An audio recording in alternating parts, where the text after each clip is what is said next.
Hello, disruptors, and welcome back to another empowering episode of Mindset Mastery Moments, the show dedicated to helping you disrupt limiting beliefs and unlock your highest potential.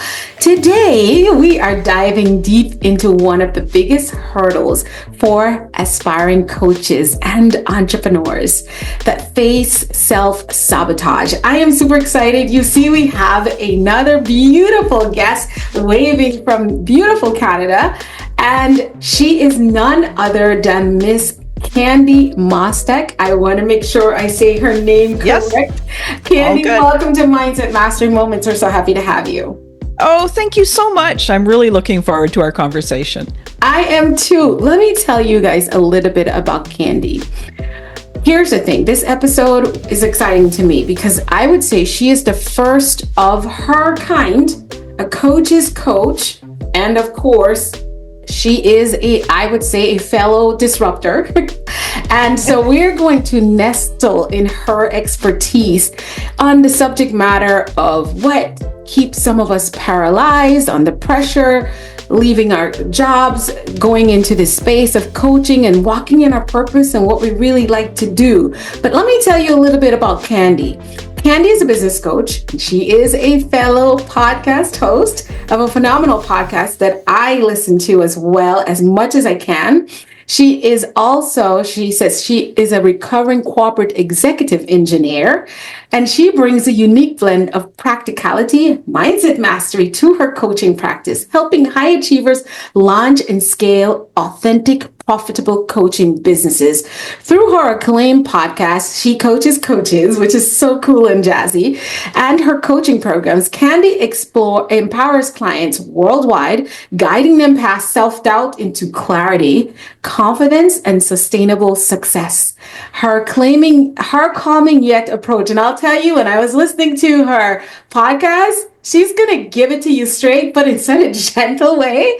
She has a direct approach, but is very calm. And she helps countless coaches move beyond playing small to step confidently into their full potential. Candy, once again, we're excited to have you and learn from you today on Mindset Mastery Moments. Tell us who you are and what you do and why you do it. Yeah, thank you so much. What a wonderful introduction. It's funny, when you hear yourself introduced, I'm sort of looking over my shoulder thinking, who is she speaking about, right?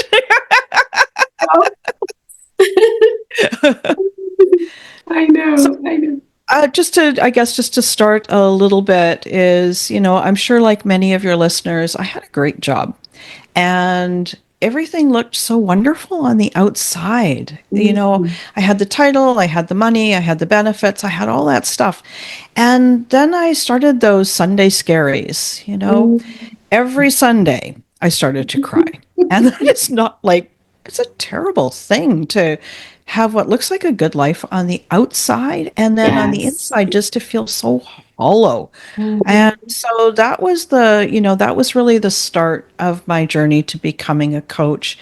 It took a long time. And, some of your listeners as well, you may have this golden handcuffs.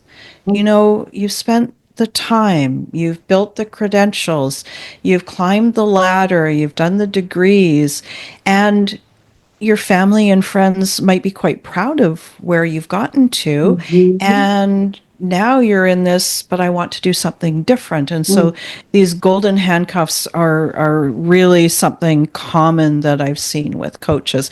Is that something that you've seen as well? Oh, absolutely. And it's funny, I meet so many budding coaches who want to jump in, but they're completely scared of the change. And sometimes they don't realize that a coach is what they want to be, but they just want to help people, they would say. But they have this prestigious job or just something that everyone just thinks they're really great at. And for all intents and purposes, like you said, all the money, but they just they're not confident enough in the shift because they're like, well, what am I going to really make? What do people think about me? There's all this fear and doubt. I call it the whole wheel and deal. I love that you call it the golden handcuff, but that is the cutest thing I've ever heard it called before. So tell me, can you break down what some of those little self-sabotaging things that we generally do that hinders us from becoming and owning our own success. Yeah. So there's a huge mindset shift between being a really strong employee and an entrepreneur. So there's a Mm, lot of self-sabotaging that happens within there. First, we worry about what other people will think about us, and we forget that it's really important that we think well of ourselves. We also step into imposter syndrome because mm, we may be skilled in that area, but now to become this new version of ourselves, like who are we to go through a transformation and to try something that's more authentic for us? Self-doubt is a mm. big one, Yes, right? Like, yes, oh my gosh, what will happen? That self-doubt, but from the place of a lack of faith, like not sure if it's really going to work for us or not. right. And so those are three that I really hear a lot. And there's this place of becoming the new identity, right? Like, Yes, and that is such an important mindset shift to become that new person who steps into, I call it you 2.0, the new you version of too. yourself, Yes. right? Yeah. I love that.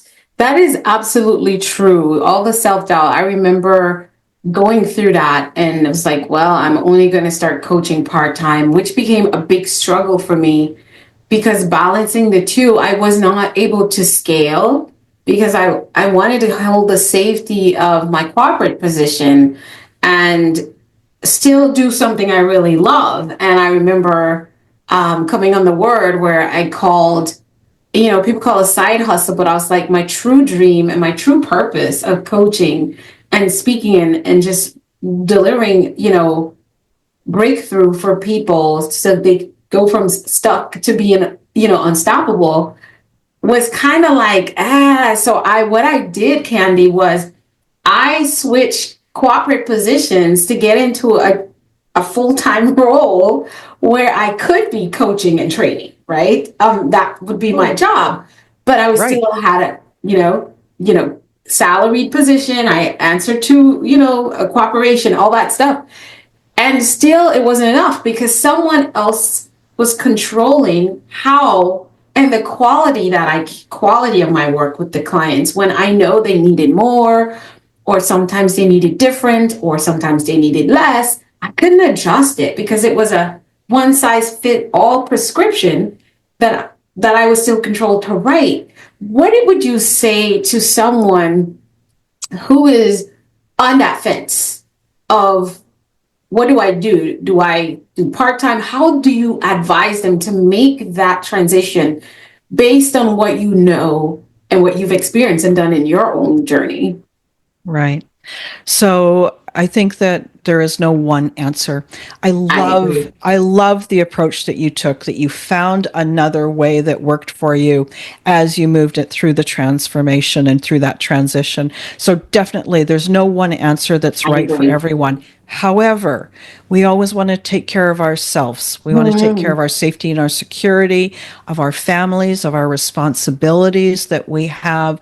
Many, like in those days, my children were still in high school. And so, I needed to be able to send them to university, right? Like these were important things.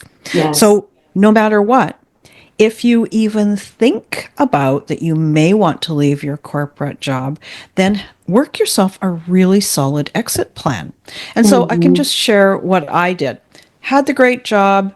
I knew I wanted to leave, but I was still in that place of I want to, but I'm kind of scared to. So Yeah. what did I do? I made sure that I paid off all my debts.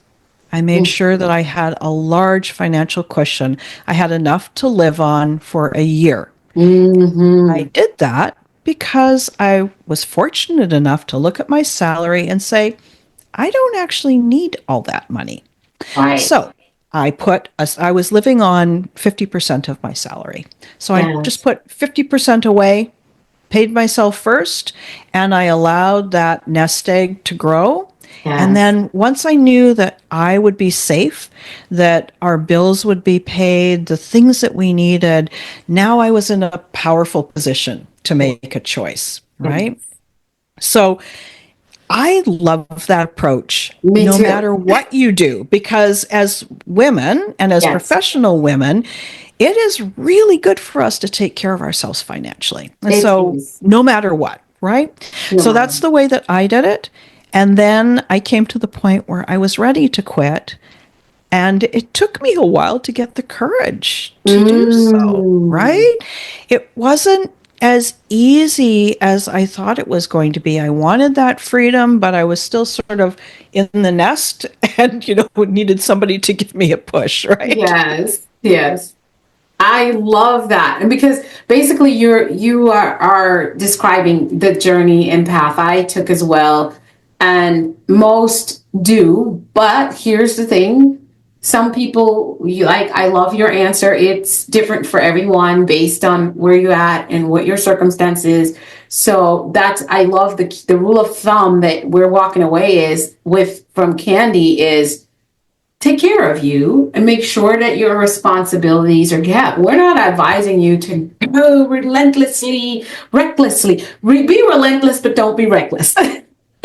Be Very relentless good. of I your love that. purpose and your goals, but don't be reckless. That's a whole Yes. other choice, right? So, Yeah. absolutely. One of the things that you teach that's so intriguing to me that I believe a lot of coaches or coaches that are budding coaches, let's say, have the challenge is, and you emphasize this a lot, is that signature coaching program.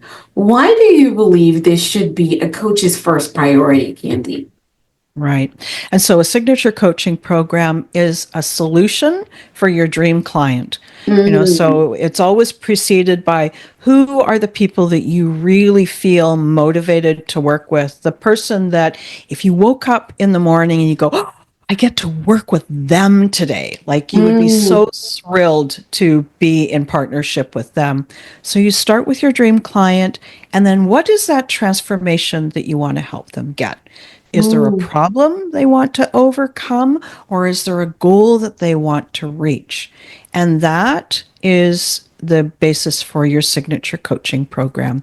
So, the reason for it is that the vast majority of the people have no idea what coaching is. Right, When we hear exactly. coaching, we think, I don't know what that is.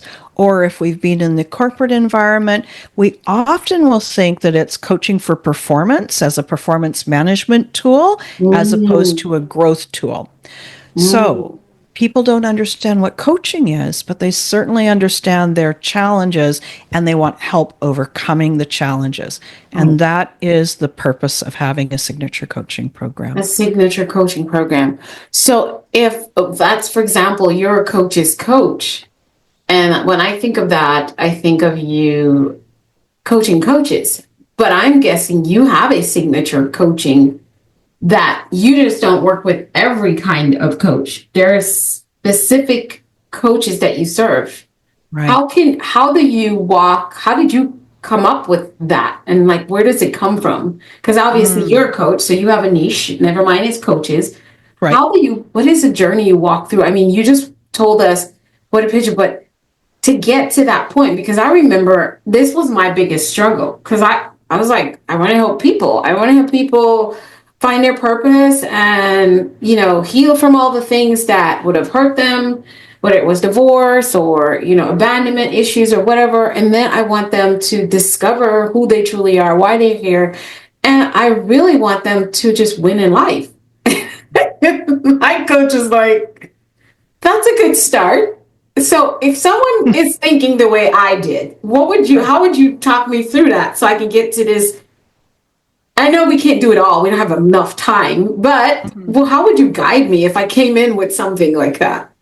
Yeah. So when you're a newer coach, remember that you're coming in with a lifetime of experience. Yes. And so look to the challenges you've overcome or the successes that you've had. And Mm, if they are challenges and they're, if they were painful when you were going through them, you have to be a little bit careful that you've healed enough from that challenge to be able to support somebody. So there's this saying that I heard that really stuck with me, and I really love it, is that, when it's a scar, now you're ready. But if it's still a wound, you're not ready yet. And so you want to look at your history. What Mm-hmm. skills do you have? What history do you have? What have you helped people with? And what have you helped yourself with? Now, that's your first place to look. And then you also want to look, where am I passionate? What is interesting to me? Mm-hmm. Is it one particular area? Is it that maybe you had a weight loss issue and you really struggled with it, and you have a real heart to help those people that want to come to a healthy weight?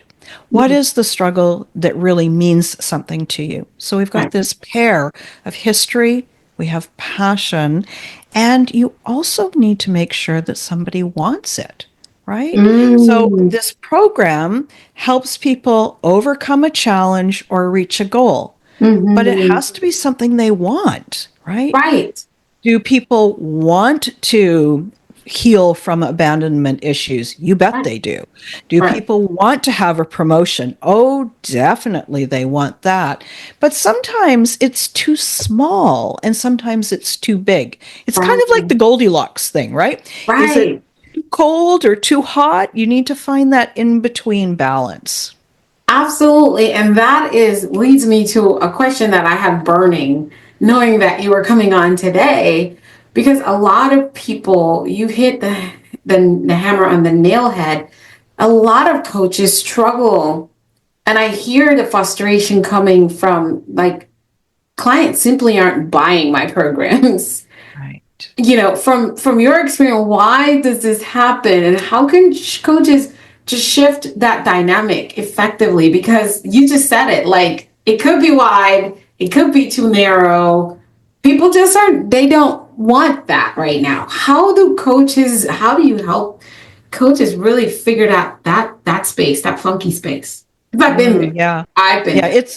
it is a funky space. So if you have a program and you think, "Oh my gosh, this is amazing. This is really going to help somebody," and then you're finding that people aren't buying, there's a couple of things. And there's always this blend, like the mindset is super important. It's, to me, it's more Oh, than half of the equation. The other absolutely. part of the equation is, are you actually inviting people to work with you? Invariably, this is Mm, what I see, is that we're not talking to enough people.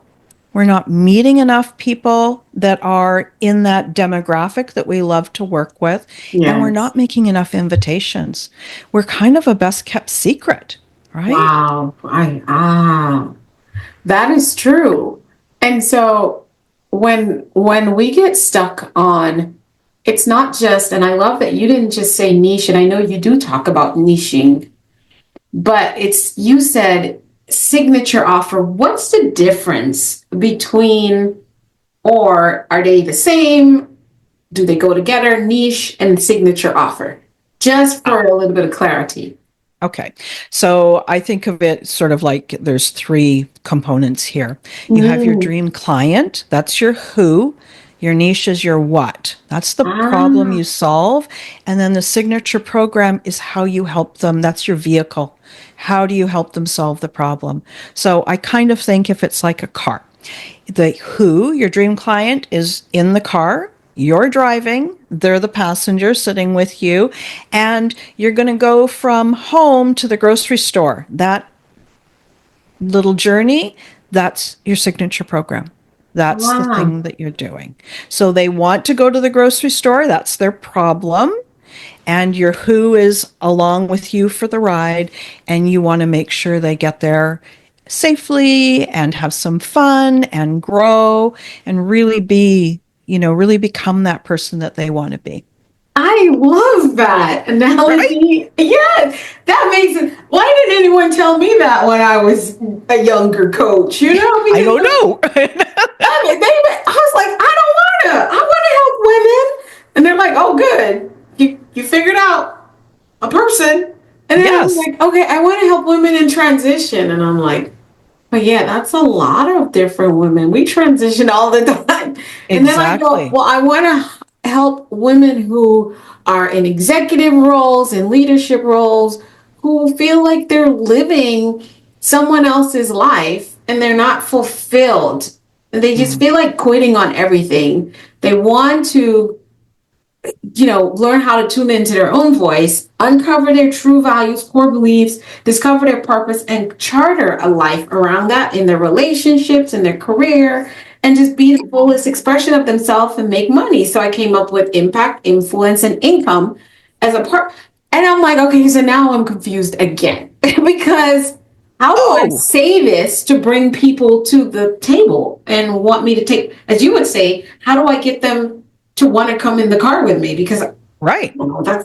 that seemed Yeah. pretty clear, and it took me 2 months to clarify that. No, but listen, you may never have been self-employed before.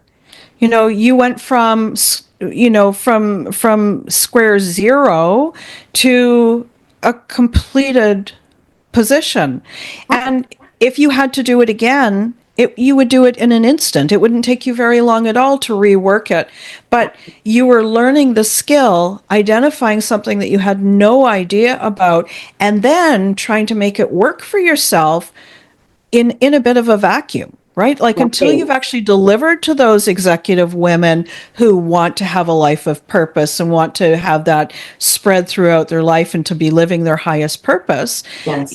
you don't know the words. So you did well. And I think that is a really like it's a really common place that high achievers kind of sabotage themselves. Like you Mm, expected it to be fast. But if you right. were learning how to, I'm trying to think of a good example. Let's stay with the learning how to drive. Okay. Right.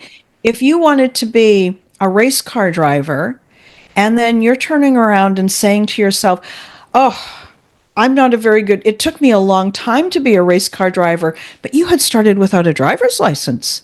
You didn't Right. know how to drive a standard.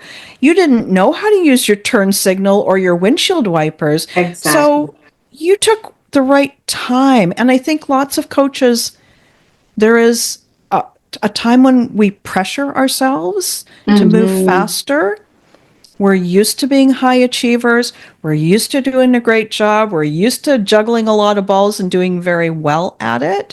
Yes. And that does not serve us. And that is a mindset issue, right? Mm-hmm. Because every time we pressure ourselves, to me, when I experience pressure, what do? I get tight.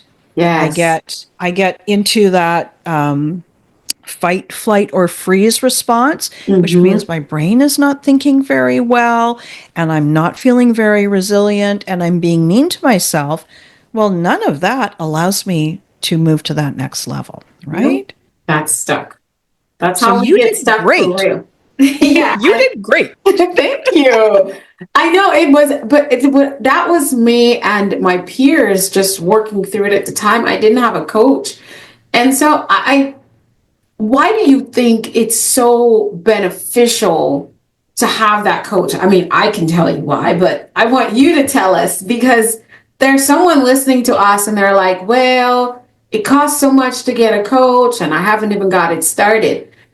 Mm. But if you did get a coach, we in our camp, we say having a coach or a mentor is the only cheat code on Yes. the journey to greatness. Like there's no other shortcut that you will ever get than having someone who will be with you in the ringside when you get in. Every time you get in, you come back out, there they are. There's no other cheat code. But tell us how helpful that can be to have someone who's going to help guide you through that journey of becoming the coach that you want to be. Yeah. And I think, coaching is having a coach is valuable for every transition. If you've got a listener who wants to take the next step in their relationship with their partner, or they want to take the next promotion, or they want to make some large change in their life, a coach is an invaluable investment. And so, this idea of a coach being an investment with an ROI as Right. opposed to a cost. is a Come big on thing, now. Yes. right? And so when I think of a coach, first off, I have a cheerleader who believes in me, but doesn't let me make excuses, right? Come on. No excuses. Right? So it's an unusual combination. You might have friends and family that really believe in you. And when you say, oh, I don't know, it's kind of hard, they'll say, you're right, it is. But your coach is going to say, hey, I believe in you. I Let's believe go. you. Yeah. Right? So we save money by hiring a coach Yes. because we move faster. Yes. So we save money, we save time, we Mm-hmm. speed up that journey, Yes. and we save energy. I cannot tell you the number of amazing coaches that I've met who have quit. And the energy of having a dream Mm-hmm. and not fulfilling that dream Mm. is heartbreaking. It is It is. heartbreaking. Yes. And the energy that they have spent, and then they go on with their life with a dream unfulfilled. It is, it is a really sad thing. So hiring a coach is an investment. It's going to Yes. save you time, energy. It's going to make it more fun too. And It it's going to does. make it faster. So Yes. Absolutely. It's that, again, the only cheat code you're going to have, because there's no shortcut and no road to success except having a coach or mentor who's already done it, excel in it, and just like you mm, said, is your cheerleader and your accountability partner. And man, like they say, they put you on game.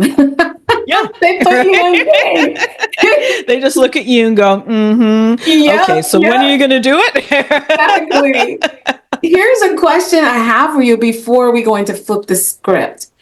If there were three things that you could put our listeners and viewers on game with that you wish you knew before you went from corporate executive to entrepreneur and now the coach's coach, what would be those three things that you wish you knew? Yeah, so real talk Real is talk. that Put us on it's game. it's harder than you think it's going to be, Ooh, yes. and it's worth it. So that's two. Um, Third thing is allow yourself to want it. Like if you have that desire, it's put in you for a reason. It's given to you because it's meant to be. And allow yourself the privilege of owning your desire and creating it. It really is a privilege to be able to do this kind of work if you're called to it. So allow yourself to do it. Yourself to do it. And I like to, I love that. I'm just enveloping that because a lot of us just don't give ourselves the permission to number one, dream and then to pursue because we don't want to stay in the dream state. Like Candy said, if it's been placed in you, it's for a reason. Take that and move. Just move. Once you start putting your steps forward, it'll all come to you and you'll evolve. I remember getting so restless. I'm like, when can I finally quit my corporate job so I can do this full time? I love this. And that's when I came up. I'm like, okay, why don't you? And I took a 10,000 or more pay cut. It's close to $13,000 to change what I was leading and managing to taking a role that allowed me to be trainer and coach. But I will say this, I call it a paid internship for doing what I most Nice. love because that took care of my financial needs and it allowed me the space to become a better coach and seeing all of the magic that was in me already that people wanted. And I get to test my techniques and my content. And I was short. The when I say short, I was less about 13,000 a year, but it didn't matter. I was so fulfilled and I was still maintaining, like you said, taking care of myself and my home and what I needed to make me comfortable to make that transition. So we really want to encourage you guys. Now, thank you so much, Candy, for putting us on game. Let's go to one of my favorite parts, and I know a lot of our listeners and viewers love to hear the stories behind Flip the Script, where we love to ask the guests how they navigated moments by shifting their mindset. So could you share a specific time, Candy, when you had to flip the script in your own life, especially when you were transitioning from corporate executive to entrepreneur? Yeah. So a perfect example is I do a lot of journaling, and you can see a few behind me here if somebody's watching the video. But I journal every single morning. And the thing that I learned is that better questions, when we ask ourselves better questions, we get much better answers. That was the first. The second is that my brain loves to put up this thought. The minute I start to think of anything new, something where I'm growing, something that I'm experimenting, it says, I don't know. I don't know how to do that. And now that I hear that, and I've identified that my brain will just give me those words, because it used to make me slow down. But now I'm like, oh, I don't know. That is not true. Right? It is just not true. And truthfully, in my journals, if you were to read through them, you'll see that I don't know happens so often. I have an acronym, IDK. As soon as I'm like IDK, and I'm like, oh, that's it. So it's like, it's a thought that's not helpful. So for people, when you are like watching your thoughts, find the fun in the thought. It's like, oh my gosh, there it goes again. I don't know. Oh, here you are again. Welcome. Come on in. I can't even call you by your real name. I only call you by your initials, right?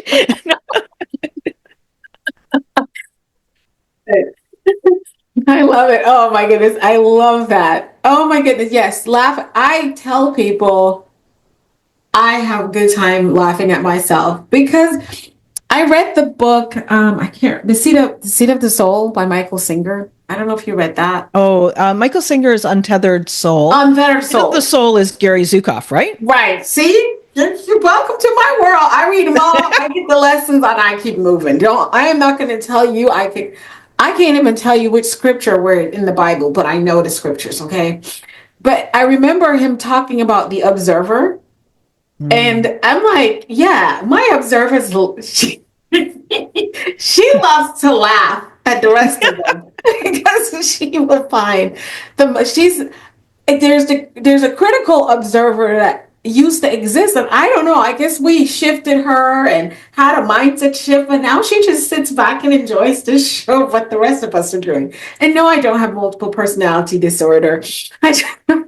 I just enjoy the journey of becoming. That's what I've learned, because I used to be one uptight woman that was just overthinking things and not getting results. That kept me so stuck. And so now it's like you said, welcome to the conversation. I'm glad you came. What do you have to offer? Oh, we're not going to use that. You can go back and take a rest. Now we've listened. We honor your opinion, but we cannot use it because it wouldn't help us get to where we're going. And that's the mindset shift for me constantly, is letting the voices and the presence come up and be like, I hear you. Thank you for coming. But we're going to put you back over here because you're not helpful. So I love that. It really, and when you describe that to me, the thing that pops out in my mind is that you have created so much safety for yourself to hear that voice and to welcome it, which is why you can hear it so frequently and so easily. And it's like the voice is going to happen anyway. Yes. But for you to have done so much work to feel comfortable hearing the voice and not letting it stop you. It's a little scary at first, but when you think about that, so often, like I call that your inner critic. Yes. I've got many of them. Yes. But when you realize that your inner critic has one role, and it's to try and keep you safe. Safe. Exactly. Yeah. And so, what compassion you've shown yourself to be able to do that. I love that description. That's compassion. And because we sometimes we run. I remember being a runner from the critic and said, you're trying to stop me from, being great. I was like, that's my mother's voice. That's my, my church's voice. And that's why I am so limited. And I got mad at the critic. But then I started to listen to the critic and I validated what the expression was. And I would ask, why do you think that? Why do you feel that? Oh, because I remember when you were in fifth grade, this happened and da da da da da. It will tell, I don't know, but we'll have this conversation like, well, you know what, honey, this is not that. Or sometimes that could be a similar thing that we could get trapped in. So what do? We make a plan now on how we can safely go into that space and not get trapped the way we did when we were in fifth grade or 10th, whatever that looks like for you. So it's that conversation of what are you here for? And does what you have to offer me in this situation, in this circumstance, in this space of my life valuable? Or are you going to stop me in my tracks where you, like you said, freeze, flight, or fright? Or, what are you going to do? And based on what you're bringing, I get to choose if I use you or not. So that takes the pressure off. And now I can just, clearly make decisions because I'm not going ahead and she's going, the critic going, oh my God, you're not.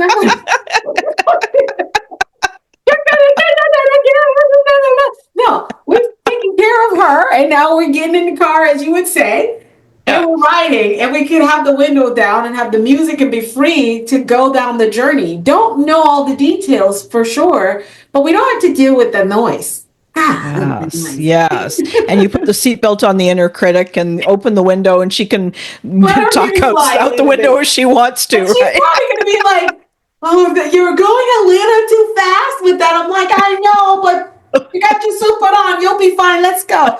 And so you have to reassure her sometimes, but she'll be all right. She always is like, remember you did this last time and you had fun. Just let's go with it. I love that. Oh my goodness. I know our listeners of Years of Pro, like, now they're crazy. No, you should try your version of it. All should try what we all, Candy shared hers. She has IDK and she's like, oh, here you are.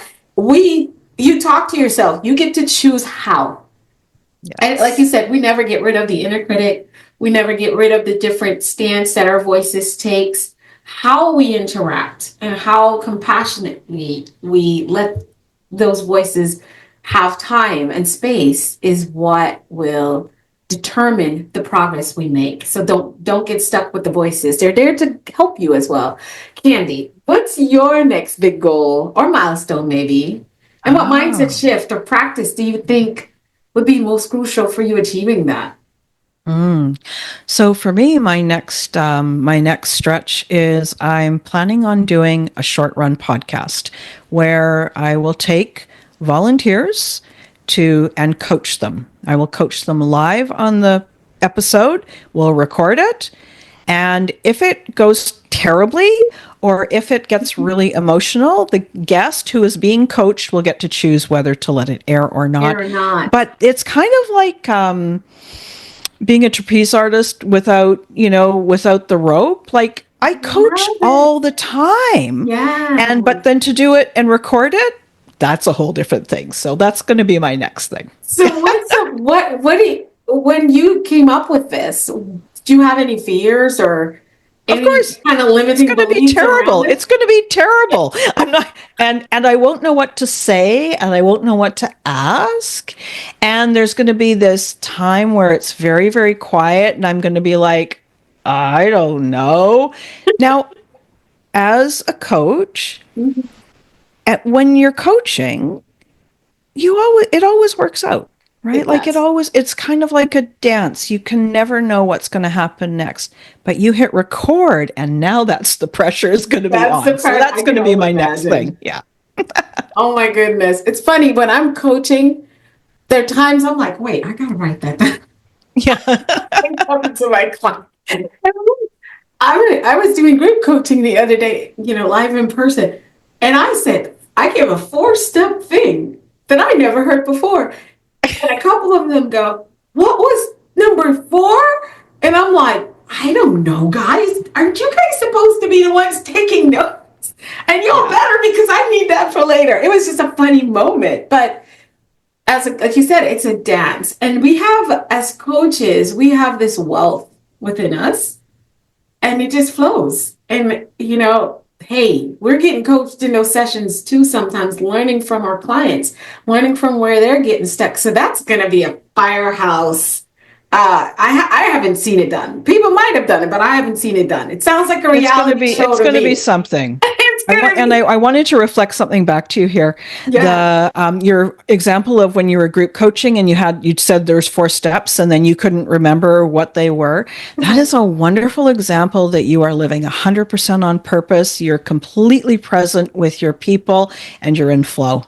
It's just Thank you. Right? Thank you so much. That feels good, because that's the goal. It's funny because a lot of times we don't realize how much we have grown. And I appreciate that feedback and that observation, because I feel like that was always a goal, to be present more. I remember when I was, again, early as a coach, I thought all these, I don't know, I got bought from this person and that person, questions coaches ask, good coaches ask great questions. And listen, guys, don't get me wrong. I'm not criticizing that you might want to look at those stat content and those tools. You do when you're starting off. But I was like, man, if I got to figure out memorizing these questions, I like the 10 from here, I like 5 from there, and da da da da. And then I start making up my own little formula, the moment I just be present with my client, listen to them, reflect with them, ask them where they want to go, and it's all of a sudden I became this really great coach that I was proud of, and I found more room to grow and be and desire. And so that particularly has been a vision of, you just want to be in a space where you're present, and whatever is within you, or sometimes for me, I say, what's supposed to come through you? Because sometimes I hear things like those 4 steps that I never taught before. Now I am a vessel, and that's the goal, is just be a conduit for my clients' healing and their greatness, just a conduit. And then when as a coach, that's what I think. As a person, I call myself a facilitator. Everything else is given to me as a title, but as a facilitator is why I'm here on earth.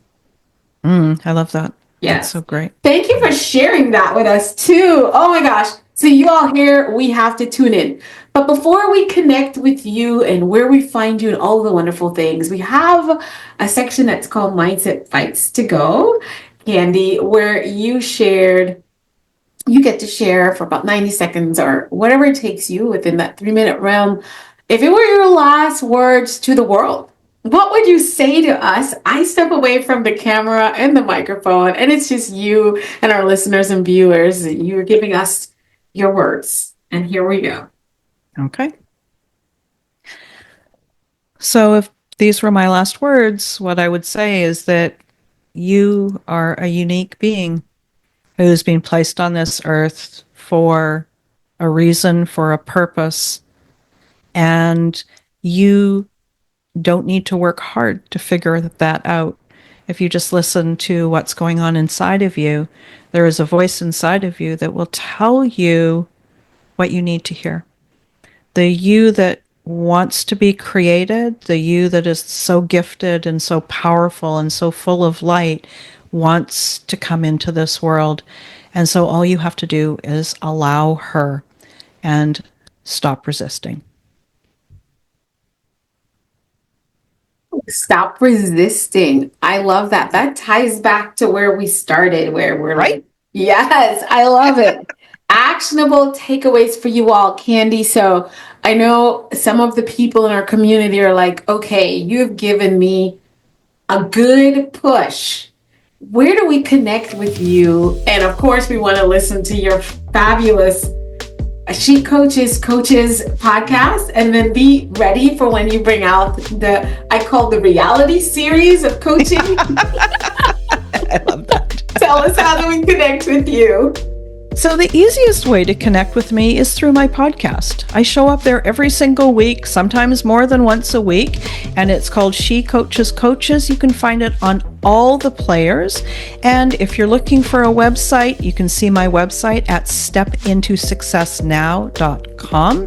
I've got lots of great resources on there for people, and just welcome you to come into my world and check it out. Absolutely. And I know you have this download on your website that if you're listening and you're considering coaching, it's the niche guide. I think there's a quiz that you have that I'm curious, so I'm going to be taking that. And you all, I'm going to be hopping over to She Coaches Coaches. Who knows? I might let her just put me on the radio so I can be coached and my next level of scaling and really growing in my coaching world. Candy, thank you so much again for this inspiring conversation. All the links and everything for Candy is in the description wherever you're listening or watching to this. Candy, you've illuminated a path for so many of the coaches that I know are a part of our tribe here at Mindset Mastery Moments. So we are just so grateful to you for being here on Mindset Mastery Moments today. And we know that you're not far away. I'm pretty sure we're going to have you back down the road to tell us what's going on in your world and give us some more light. Oh, thank you so much. It was so much fun. I loved our conversation. I did too. And to our listeners, again, thank you for tuning in today. Remember, your mindset is your greatest asset, and mastery starts one moment at a time. Visit our website at mindsetmasterymoments.com. Share this episode with someone you know that will need the motivation and the courage to move forward in their dream of becoming a coach, or else just walking out the path. Same principles apply. And until next time, keep mastering the moments that matter most. I'm Dr. Alisa, and we'll see you soon. Bye.